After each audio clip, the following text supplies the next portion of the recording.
Avocados, as you know, are not grown in Britain, they're grown all around the world. And so the season is affected, right, by rain in Peru, by rain in Malaga in Spain, or indeed by forest fires in California. But there's nothing unusual about that. We just deal with the vicissitudes of nature, right? And we bring the required volumes from all over the world into the UK.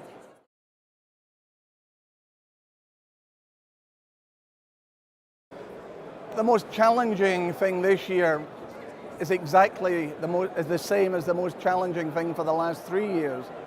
World demand for avocados is growing at a greater rate than world plantings of avocados. So it's making sure that we in Europe, we in the UK, have the volumes of avocados to satisfy our customers.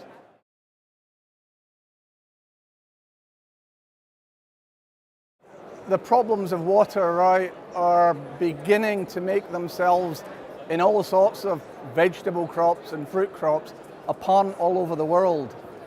For instance, in avocados, in the Malaga region, right, there's a lot of tourism and a lot of golf courses all requiring water. So Westphalia, when we decided to plant an orchard in Europe, we decided to plant it where water is extremely plentiful, which is in the Sado estuary, right, in Portugal. And it's because of that very good fact that you mentioned. Water is becoming one of the most precious of resources, and those that farm, those that produce produce, have to do it sustainably for the long run and must investigate the long-term potential for good volumes of water.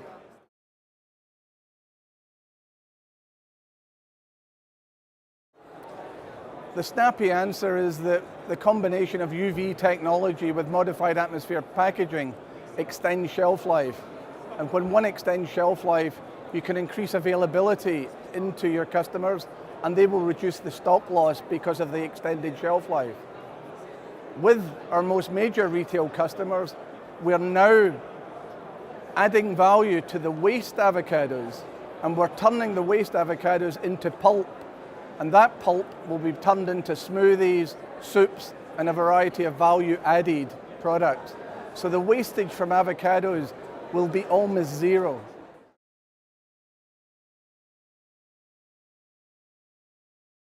We've extended shelf life to help with the wastage, but our next step that we're investigating and doing trials on now is not to use biodegradable plastic, which sounds great, but it's still a synthetic product. We're now investigating bio products to package our avocados, and they are not synthetic. They are made out of starches, etc. And we're looking for a sufficient clarity in the finished article to satisfy the needs of consumers. But the extension to shelf life is the first step to moving that technology into bio packaging.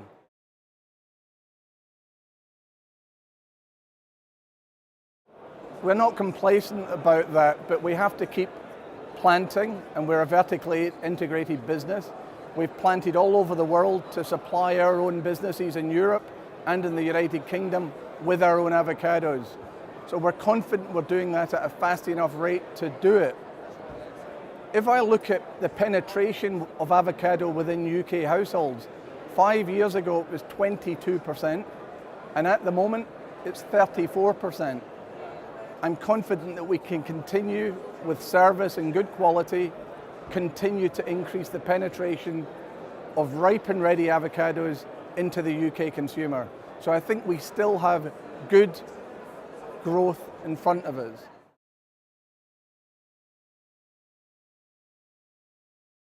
Hass is the dominant variety and is likely to remain so. Although all mature markets for avocado have always been looking for a gourmet avocado, the best avocado. And the consumer trials that some of our retailers in the UK have done on a variety called Gem have given them cause to believe that 18 out of 20 consumers view the Gem variety as being the new gourmet avocado. There are not sufficient volumes for it to take and surpass Hass.